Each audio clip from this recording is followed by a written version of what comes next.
Hello mga mi, baka naghahanap kayo ng mga ulam niyo for today. So, meron tayong bangus dagupan, may bulakan, ayan. Pwede niyo yung isigang, may albacora, salay na pangpangat, galunggong, dalawang klase to, may balsa, yung malalaki, masarap yan sa daing, sariwang-sariwa.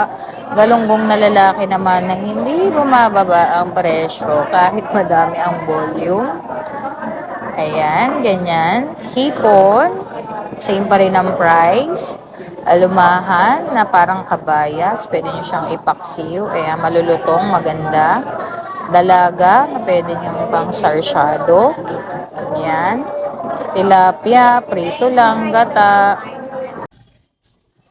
Ayan, may yellow pin din tayo na malalaki. Mas mura yan kesa dun sa naka-chop-chop natin. At, syempre, kung kailangan nyo ng taglinis ng aircon, ayan, available yan sa asawa ko. Pabok na!